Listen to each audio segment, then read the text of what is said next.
Hello, രാവിലെ തന്നെ പുറപ്പെട്ട് എങ്ങോട്ടാന്നല്ലേ? ഞങ്ങൾ ലോകനാർക്കാവ് അമ്പലത്തിലേക്ക് പോകാൻ വേണ്ടിയിട്ടാട്ടോ. രാവിലെ എണീറ്റപ്പോഴാണ് തോന്നിയത് നമുക്കൊന്ന് അമ്പലത്തിൽ പോയിട്ട് വരാം എന്നാലെന്ന്. അങ്ങനെ ഞങ്ങൾ മൂന്നാളൂടെ രാവിലെ തന്നെ അമ്പലത്തിലേക്ക് പോകട്ടോ.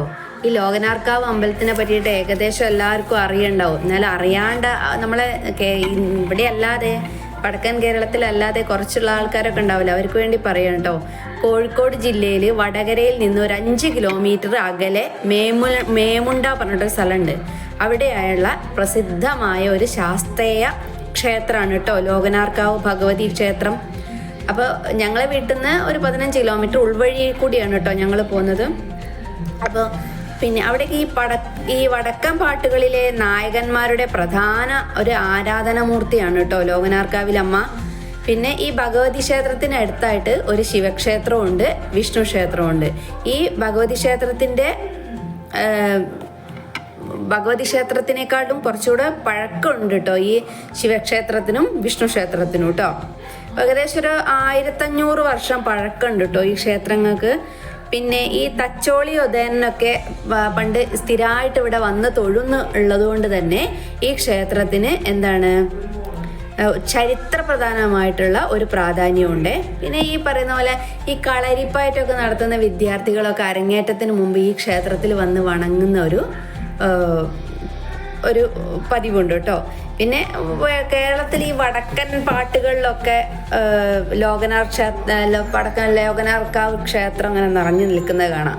പിന്നെ ഈ ലോകം, മല, ആറ്, കാവ് ഇതെല്ലാം കൂടെ ചേർന്ന് ലോകമലയാർക്കാവ് എന്നാണ് ഇത് അറിയപ്പെടുന്നത്. പക്ഷെ ശരിക്ക് ഉള്ളത് അത് ലോപിച്ചാണ് എന്തായി പിന്നീട് ലോകനാർക്കാവ് എന്നായത്. ഞങ്ങളിപ്പോൾ ക്ഷേത്രത്തിനടുത്തെത്താനായി. ആ റോഡ് മഹാമോശമാണ് കേട്ടോ, വെറും കുണ്ടും കുഴിയും നിറഞ്ഞ റോഡാണ്.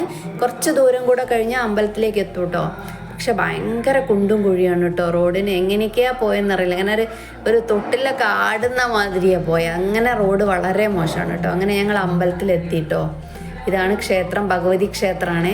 എനിക്കൂട്ടന് ഷർട്ടൊക്കെ ഊരിയപ്പം ഒരു മടി, അപ്പം ഞങ്ങൾ അവിടെ നിന്നിട്ട് ഒരു ഫോട്ടോ എടുത്തതാണ് കേട്ടോ. ഇതാണ് ഭഗവതിയുടെ ആ മുന്നിലെ ഭാഗം.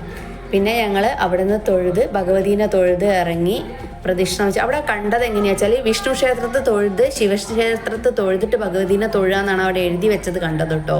പക്ഷെ ഞങ്ങൾ തൊഴുതത് ഭഗവതീനെ തൊഴുതു, ഇനി ശിവക്ഷേത്രത്തിലേക്ക് തൊഴാൻ വേണ്ടിയിട്ട് ഇറങ്ങുകയാണ് കേട്ടോ.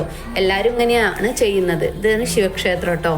അങ്ങനെ ശിവക്ഷേത്രത്തിൽ തൊഴുത്, ഇത് കൃഷ്ണക്ഷേത്രമാണ്, അവിടെയും കൂടെ തൊഴുതു കേട്ടോ. അവിടെയൊക്കെ തൊഴുത് പക്ഷെ നല്ല ഭംഗിയുള്ള ഒരു അമ്പലം, ശാന്തസുന്ദരമായ ഒരു സ്ഥലം. അവിടുന്ന് ഞങ്ങൾ വെറുതെ ഒരു ഫോട്ടോ ഒക്കെ എടുത്ത് പ്രസാദമൊക്കെ വാങ്ങിയിട്ടോ.